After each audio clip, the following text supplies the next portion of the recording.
সপ্তাহান্তে এখনো চড়া চালের বাজার, সিন্ডিকেটকে দোষছেন বিক্রেতারা। স্থিতিশীলতা ফেরেনি মাছ মাংসের কাঁচা বাজারে স্বস্তি।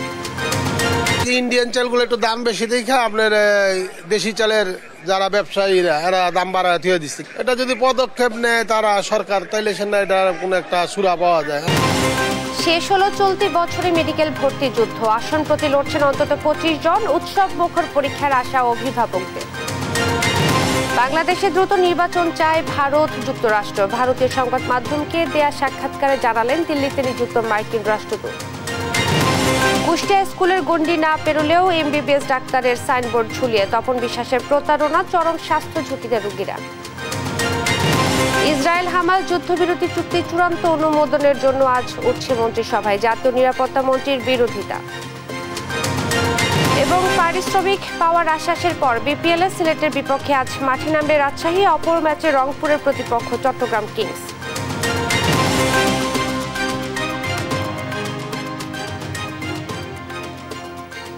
দেখছিলেন সংবাদ শিরোনাম, সঙ্গে আছি আমি ইরশাদ জাহান মনি। এবারে বিস্তারিত। কোনোভাবেই নিয়ন্ত্রণে আসছে না নিত্যপণ্যের দাম। শীতকালে সবজির দাম কিছুটা কমলেও নিয়ন্ত্রণের বাইরে চাল, ভোজ্য তেল, মাছ, মাংস সহ অন্য নিত্যপণ্যের দাম। এসব কিছুর পেছনে বাজার সিন্ডিকেটকে দায়ী করছেন ক্রেতা এবং খুচরা বিক্রেতারা। তাইফুর রহমান তুহিনের প্রতিবেদন, জানাচ্ছেন ফাহিম ইউসুফ। রাজধানীর চালের বাজারের অস্থিরতা কাটছেই না। সপ্তাহ ব্যবধানে চালের দাম বেড়েছে কেজিতে 1 থেকে 2 টাকা। মিনিকেট প্রতি কেজি বিক্রি হচ্ছে 80 টাকা দরে। আটাশ চালের দাম 59 থেকে 60 টাকা। অন্যান্য চালও কেজিতে বেড়েছে 1 থেকে 2 টাকা। বাজারে ইন্ডিয়া থেকে আমদানি করা চালের সরবরাহ থাকলেও দাম বাড়ার পেছনে মালিক ও সিন্ডিকেটকে দায়ী করছেন ব্যবসায়ীরা। নাজির শাল আমরা কিনছি তখন 72 টাকা, বেচছি 75-76 টাকা, এখন 82 টাকা 85 টাকা নতুন নাজির শাল। এটা একটা সিন্ডিকেট করে দিয়ে দিচ্ছে। একই সাথে ভোজ্য তেলেরও কৃত্রিম সংকটের আভাস দিচ্ছেন বিক্রেতারা। মুদি পণ্যের দাম নিয়ন্ত্রণের মধ্যে না আসায় নাভিশ্বাস ক্রেতাদের। সপ্তাহের ব্যবধানে মূল্য বেড়েছে মাছ মাংসেরও। ব্রয়লার মুরগি ও সোনালী মুরগির দাম বেড়েছে কেজিতে 10 থেকে 20 টাকা। এদিকে পর্যাপ্ত যোগান থাকলেও আকাশছোঁয়া মাছের দাম। ইলিশ মাছের আমদানি নাই, যদি সামনে আমদানি বেশি হয় তাহলে মাছের দাম কমতে পারে, এই ছাড়া কমার কোনো সম্ভাবনা নাই। তবে স্বস্তি মিলছে শীতকালীন সবজির বাজারে। প্রতিটি সবজি কেজি প্রতি বিক্রি হচ্ছে 50 টাকার নিচে। সবজির মতো নিত্যপণ্যের দামও নাগালের মধ্যে চলে আসবে, এমনটাই প্রত্যাশা ভোক্তাদের। ফাহিম ইউসুফ, দেশ টিভি, ঢাকা। সারা দেশে 2024-25 শিক্ষাবর্ষের এমবিবিএস ভর্তি পরীক্ষা অনুষ্ঠিত হয়েছে। দেশের 19টি কেন্দ্রের একাধিক ভেন্যুতে সকাল 10টা থেকে 11টা পর্যন্ত 1 ঘন্টার এ পরীক্ষায় অংশ নেন পরীক্ষার্থীরা। এবছর আবেদন জমা পড়েছে 1,35,261টি। কোটা সহ মেডিকেলে মোট আসন 5,380টি। এ হিসেবে এই বছর একটি আসনের পরিবর্তে 25 জন পরীক্ষার্থী ভর্তি পরীক্ষায় অংশ নিয়েছেন। সকাল 8টা থেকে তল্লাশি শেষে কেন্দ্রে প্রবেশ করেন এসব পরীক্ষার্থীরা। পরীক্ষা শেষে ভালো ফলাফলের প্রত্যাশা করেন শিক্ষার্থীরা। এদিকে ঢাকার রেসিডেন্সিয়াল কলেজ কেন্দ্র পরিদর্শন শেষে স্বাস্থ্য উপদেষ্টা নূরজাহান বেগম বলেন, আসন বৃদ্ধি নয় বরং কলেজগুলোর সক্ষমতা বাড়াতে কাজ করছে সরকার।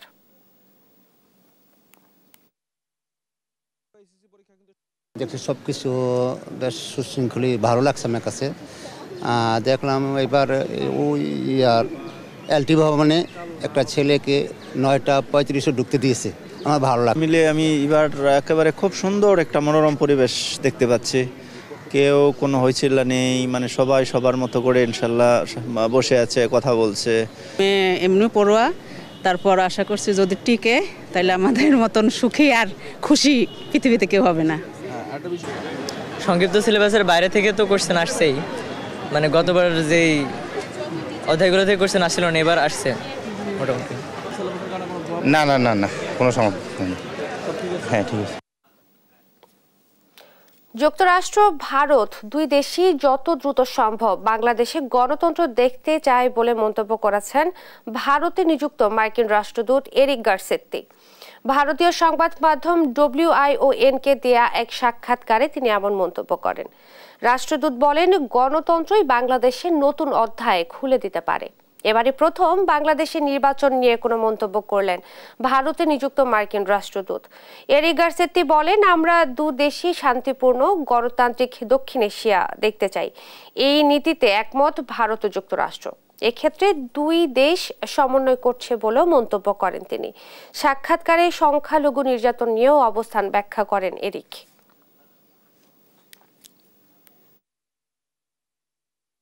I think we both share the principles that we want to see a peaceful, democratic South Asia. And we share those principles. We're coordinating on that together. We've spoken out clearly that whether it's Bangladesh or any country, religious minorities should not be persecuted. And I think we have an opportunity. Both of us want to see democracy and democratic elections established in Bangladesh as soon as possible. স্কুলের গণ্ডি না পেরোলেও তিনি চিকিৎসক, বসেছেন নিজস্ব chamber খুলে। Serial নিয়ে 300 টাকা ভিজিটে দেখেন রোগীও। সার্টিফিকেট না থাকলেও প্রেসক্রিপশন করেন MBBS ডাক্তারের মতোই। বলছিলাম কুষ্টিয়ার কথিত চিকিৎসক তপন বিশ্বাসের কথা। কোনো ধরনের সার্টিফিকেট না থাকলেও দীর্ঘদিন ধরে তিনি এভাবেই চালিয়ে আসছেন জটিল সব রোগের চিকিৎসা। আর এই চিকিৎসকের অপচিকিৎসার ফাঁদে পড়ে প্রতারিত হচ্ছে রোগীরা, পড়ছে স্বাস্থ্য ঝুঁকিতে। ইরফান রানার ক্যামেরায় কুষ্টিয়া থেকে নাহিদ হাসান তিতাসের রিপোর্ট। কুষ্টিয়ার মিরপুর উপজেলার পোড়াদহ এলাকার কথিত চিকিৎসক তপন বিশ্বাস দীর্ঘ 2 যুগ ধরে করে আসছেন জটিল সব রোগের চিকিৎসা। 300 টাকা ভিজিটে নিজ চেম্বারে বসে সিরিয়ালের মাধ্যমে দেখেন রোগী, প্রেসক্রিপশন করেন MBBS ডাক্তারের মতোই। যদিও এই চিকিৎসকের নেই কোনো সার্টিফিকেট, স্কুলের গণ্ডি না পেরোলেও হাতে কলমে প্রশিক্ষণ নিয়েই দেন চিকিৎসা। এতে প্রতারিত হচ্ছেন সাধারণ মানুষ। ভুল চিকিৎসায় স্বাস্থ্য ঝুঁকিতে পড়ছেন রোগীরা। গায়ে মানে ঘা হয়েছিল ফোট, আমি ওর কাছে 2 মাস চিকিৎসা হয়েছে, আমার কোনো পরিবর্তনই হয়নি। পরে আমি কুষ্টিয়ায় যা ভালো হয়েছি, পরে আমি শুনলাম যে ওনাকে কোনো একটা ডাক্তারই না, ওর কোনো সার্টিফিকেটই নাই। একজন যখন যায় তার রোগটা ভালো হওয়ার জন্য, কিন্তু যখন কিছুদিন যায় যাবত যখন চিকিৎসা নিয়ে আসতেছে তখন মানে এটা কোনো কাজে লাগে না, শুধু টাকা পয়সা নিয়ে মানে চিকিৎসা নামে প্রতারণা, মানুষের সাথে প্রতারণা করে যাইতেছে। যে তপন কুমার বিশ্বাস যে পোড়াদহ 700 ডাক্তার যে চিকিৎসাগুলা দিচ্ছেন, এই চিকিৎসাগুলা একটা MBBS ডাক্তার দিতেও ভয় পাই। সপ্তাহে 2 দিন সময় দিচ্ছে, তাদের কাছে অর্থ লুট করছে। রোগ যেটা রোগ বাদেও মানে অন্যান্য ওষুধের সাইড ইফেক্ট আছে, চিকিৎসা নিচ্ছে সাইড ইফেক্টের কারণে আবার সমস্যা হচ্ছে রোগীদের। ওনার ভুল সিদ্ধান্তের কারণে রোগীরা অনেক বিভ্রান্ত হচ্ছে আর রোগের ঠিক মতো সুচিকিৎসা পাচ্ছে না। ডাক্তার নাই, ডাক্তারের কোনো সার্টিফিকেটও ওনার নাই। উনি হয়তো সম্ভবত 3 পাস নাকি পাস করছিলেন, এভাবে তার ডাক্তার জীবন চলছে। তবে চিকিৎসা সেবার স্বীকৃত কোনো সার্টিফিকেট না থাকার বিষয়টি স্বীকার করে কথিত এই চিকিৎসক তপন বিশ্বাস বলছেন, হাতে কলমে প্রশিক্ষণ নিয়েই করেন তিনি চিকিৎসা। না, কোনো সার্টিফিকেট MBBS নাই, পড়াশুনো করছি, SSC পাস, ওই এগুলোই প্রশিক্ষণ হাতে কলমে শেখা আর কি। এতে প্রেসক্রিপশন, এই সাধারণ প্রেসক্রিপশনটা করে আমরা প্রাথমিক চিকিৎসা দিয়ে রুগী ইয়েতে পাঠাই দিই, পরে পাঠাই দিই ইয়েতে। এটা এখন ধরেন অপরাধ বললে অপরাধী হয়ে গেল, আজকে কি করা যাবে অপরাধ বললে। আর সিভিল সার্জন বলছেন, এ বিষয়ে অভিযোগ পেয়েছেন তারা, তদন্ত সাপেক্ষে নেবেন ব্যবস্থা। আমার কানে বাইরে এসছে, এটা নিয়ে আমরা কাজ করছি, আমাদের তদন্ত টিম যাবে, টিম এসে যে রিপোর্ট দেবে তারপরে আমি তার সম্পর্কে আসলে বলতে পারবো। চিকিৎসা সেবার নামে প্রতারণাকারী এই কথিত চিকিৎসকের বিরুদ্ধে দ্রুত ব্যবস্থা নেওয়ার দাবি ভুক্তভোগী ও স্থানীয়দের। নাহিদ হাসান তিতাস, দেশ টিভি, কুষ্টিয়া। কক্সবাজারে রোহিঙ্গা আশ্রয় শিবিরে আগুনে দগ্ধ হয়ে এক শিশুর মৃত্যু হয়েছে। পুড়ে যায় প্রায় 3 শতাধিক বসতঘর, স্কুল, গুদামঘর ও দোকান। এতে গৃহহীন হয়েছেন 4000 রোহিঙ্গা। বৃহস্পতিবার রাত 10:15টার দিকে টেকনাফ উপজেলার নয়াপাড়া মছনি রোহিঙ্গা আশ্রয় শিবিরে আগুন লাগে। মুহূর্তের মধ্যে তা আশেপাশের বসতঘর ও স্থাপনায় ছড়িয়ে পড়ে। খবর পেয়ে টেকনাফ ফায়ার সার্ভিস স্টেশনের 2টি ইউনিট ঘটনাস্থলে পৌঁছে আগুন নিয়ন্ত্রণে কাজ শুরু করে। রাত 12:30টার দিকে আগুন নিয়ন্ত্রণে আসে। খোঁজ খবর নেওয়ার পরে আগুনের সূত্রপাতের কারণ এবং ক্ষয়ক্ষতির পরিমাণ জানা সম্ভব হবে বলে জানিয়েছে পুলিশ।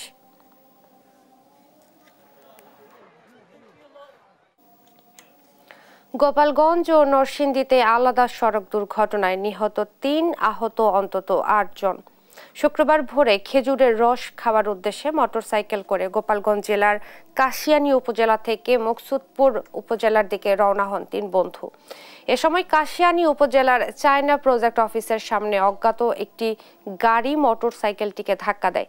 স্থানীয়রা গুরুতর আহত অবস্থায় 3 জনকে উদ্ধার করে হাসপাতালে ভর্তি করলে কর্তব্যরত চিকিৎসক তাদেরকে মৃত ঘোষণা করেন।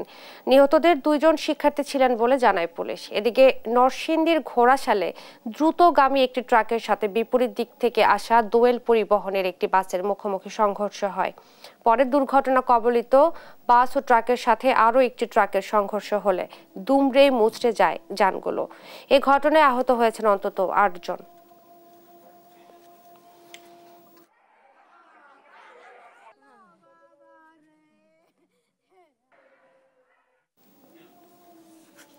একটা বয়সে এসে হঠাৎ শারীরিক পরিবর্তন, ছেলে হয়েও চাল চলনে দেখা দেয় মেয়েলি স্বভাব।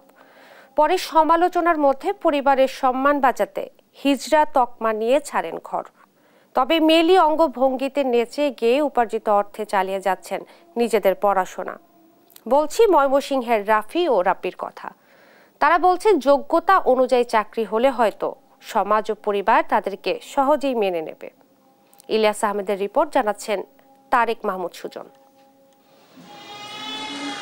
ময়মনসিংহ নগরীর নমহল এলাকার আশিক রাফি 6ষ্ঠ শ্রেণীতে পড়া অবস্থায় হঠাৎ শারীরিক পরিবর্তন তাকে মেয়েলি স্বভাবের করে তোলে। এসএসসি পরীক্ষার আগ পর্যন্ত পরিবার তাকে স্বাভাবিকভাবে নিলেও পরে নানা মানুষের কটু কথায় ছাড়তে হয় ঘর। নাম পাল্টে রাখেন বুশরা। মেয়েলি পোশাকে বিভিন্ন অনুষ্ঠানে নেচে গিয়ে উপার্জিত অর্থে পড়ছেন এইচএসসি 2য় বর্ষে। একই কারণে এসএসসি পরীক্ষা দিয়ে ঘর ছেড়ে এবছর ডিগ্রি ফাইনাল পরীক্ষা দিয়েছেন নাটক ঘর লাইনের আবিদ রাব্বি। লম্বা চুল, শাড়ি এবং বাচনভঙ্গিতে সবার কাছে তিনি পরিচিতি পেয়েছেন ববি নামে। যোগ্যতা অনুযায়ী চাকরি হলে সমাজ তাদের ইতিবাচক দৃষ্টিতে দেখবে বলে জানান তারা। চাকরি করতে পারতাম, ভালো কোনো জায়গায় নিজেকে প্রতিষ্ঠিত করতে পারতাম, ফ্যামিলি, সমাজ, রাষ্ট্র আমাকে সহজভাবে নিতে পারতো। যখন আমি ক্লাস 6-এ উঠি, মুকুল নিকেতনে পড়া হয়, তখন আমি বুঝতে পারি যে পরিবর্তন আছে। স্বজনরা বলছেন তাদের শারীরিক পরিবর্তনে প্রথমে অবাক হলেও এখন স্বাভাবিকভাবে নিয়েছেন তারা। পড়াশোনা ও নাচ গান শেখাতে এবং তাদের আশ্রয়ে সহযোগিতা করে যাচ্ছে একটি সংগঠন। তাকে বলা হয় না যে তুমি অন্যরকম ভাবে চলতেছো কেন, এটা কোনোদিনই ওকে প্রশ্ন করা হয় না। প্রথম তো সে স্বাভাবিক, আমাদের ছেলে মেয়ে যেরকম এরকমই ছিল, কিন্তু তার পরিবর্তনটাই 8-10 বছর যাবত এরকম। বাস স্টেশনে ওদিকে যেতে বারণ করি, কারণ তাদেরকে চিন্তা করি যে তাদেরকে একটা প্ল্যাটফর্মে নেওয়া যায় কিনা, এর জন্য অনেক সাহায্য করি। বয়স বাড়ার সঙ্গে সঙ্গে শরীরের বিভিন্ন এনজাইম এবং হরমোনের কারণে এমনটি হয় জানিয়ে বিভাগীয় স্বাস্থ্য পরিচালক বলছেন সমাজে তাদেরকে মানিয়ে নিয়ে কর্মসংস্থানের সুযোগ করে দিতে হবে। কর্মক্ষেত্র থাকতে পারে এবং সমাজের বিভিন্ন পেশায় এবং সম্মানজনক পেশায় যারা তারা থাকতে পারে, এই ব্যাপারে আমাদের উদ্যোগী হতে হবে। এর জন্য সচেতনতা দরকার আর কি আমাদের। আশিক রাফি নগরের রমেশ সেন রোডে সালমা শেখের সঙ্গে এবং আবিদ রাব্বি মালগুদাম বস্তিতে ভাড়া বাসায় বসবাস করছেন। সমাজের কটু দৃষ্টির পরিবর্তে অন্যান্য মানুষের মতোই সম্মান নিয়ে এগিয়ে যাবে তারা, এমনটাই চাওয়া সচেতন মানুষের। নিউজ ডেস্ক, দেশ টিভি। সরিষা ফুলে ছেয়ে গেছে শেরপুরের মাঠ। ফুল থেকে মধু আহরণে ব্যস্ত সময় কাটছে মৌচাষীদের। সরিষা আবাদের সঙ্গে মৌচাষীর সংখ্যাও বেড়েছে। কৃষি বিভাগের সহায়তা পেলে মধু সংরক্ষণ আরও বৃদ্ধি পাবে বলে জানান মৌয়ালরা। সহকর্মী মুজাহিদুল ইসলামের উজ্জ্বলের পাঠানো তথ্য ছবিতে সালমা জাহানের ডেস্ক রিপোর্ট। সরিষার আবাদে ভরপুর মাঠ, হলুদ ফুলে মৌমাছির আনাগোনা। ফুল থেকে মধু সংগ্রহ করে বাক্সে জমা করছে মৌমাছির দল। সরিষার মৌসুমে তাই মৌচাষীদের ব্যস্ততা। এমন চিত্র শেরপুরের নকলা উপজেলার চন্দ্রকোনা ইউনিয়নে। 7 থেকে 10 দিন পর পর মৌবাক্স থেকে মধু সংরক্ষণ করেন মৌচাষীরা। আবহাওয়া অনুকূলে থাকায় এবার সরিষার বাম্পার ফলনের পাশাপাশি মধু চাষেও ভালো লাভবান হবেন মোয়ালরা। প্রতিটি বাক্স থেকে প্রতি সপ্তাহে 5 থেকে 6 কেজি মধু সংগ্রহ করা যায়। অন্য খামারে আমি কাজ শিখছি, কাজ শেখার পর আমি নিজে উদ্যোক্তা হয়েছি। আমি লেখাপড়ার পাশাপাশি এখন মৌ খামারে চাষ করি। আমার এখানে প্রায় এখন বক্স আছে 150 বক্স আছে। প্রায় 5 লাখ টাকার মতো ইনভেস্ট করা হয়েছে অফ সিজনে। তো আশা করতেছি এখন ভালো হবে। গতবার তো শস্যই পাই নাই, কুড়ি এক মন হয় নাই, এবার আল্লাহ দিলে ফলনের খুব বাম্পার। এবার নাও বানাসি, এখন সরকার টাইনে নিলেও। তবে কৃষকরা সচেতনতা না থাকায় ফসলে কীটনাশক ব্যবহার করে, এতে মৌমাছি মারা যায়, মৌচাষিরা ক্ষতিগ্রস্ত হয়। শেরপুরে মৌ প্ল্যান্ট ও কীটনাশক ব্যবহারে সচেতনতা বাড়ানোর দাবি জানান তারা। ইদানিংকালে খুব অসুবিধায় ভুগতেছিলাম, যেটা হচ্ছে মানুষ ইচ্ছে মতো যারা বিষ দিতেছে। আসলে আমরা জানি জমিতে বিষ দিলে এটা দিতে হয় বিকালের পরে, বিকালে দিলে আমাদেরও সুবিধা হয়, মৌমাছি মারা যায় না। কিন্তু দুপুরবেলা যদি বিষ দেওয়া হয় জমিতে, তাহলে আমাদের এই জমিতে যখন মৌমাছি যায় আমাদের মৌমাছি মারা যায়। আমি আমাদের উপজেলা কৃষি অফিস বা জেলা কৃষি অফিস তাদেরকে আমি অনুরোধ করব তারা যেন কৃষকদেরকে এই বিষয়ে কিছু সতর্কতামূলক তাদেরকে কোনো পরামর্শ দেন। এদিকে কৃষি বিভাগ বলছে চলতি বছর জেলায় 19,068 হেক্টর জমিতে সরিষার আবাদ হয়েছে। এর মধ্যে 912টি মধু বাক্স স্থাপন করেছে মৌচাষিরা। মধুর লক্ষ্যমাত্রা ছাড়িয়ে যাওয়ার সম্ভাবনা রয়েছে। আমাদের একটি প্রকল্প আছে, তেল জাতীয় ফসলের উৎপাদন বৃদ্ধি প্রকল্প। এই প্রকল্পের আওতায় কৃষকদেরকে মধু বাক্স দেওয়া হচ্ছে, মধু হারভেস্টার মেশিন দেওয়া হচ্ছে, তাতে করে তারা যেন এই সরিষার সাথে মধুটাও উৎপাদন করতে পারে। শেরপুরে মধু প্রসেসিং প্ল্যান্ট নেই। উন্নত প্রশিক্ষণ আর সরকারি সহযোগিতা পেলে এই জেলায় মধু সংগ্রহের কাজে ব্যাপক উন্নয়ন সম্ভব বলে মনে করেন মৌচাষিরা। নিউজ ডেস্ক, দেশ টিভি।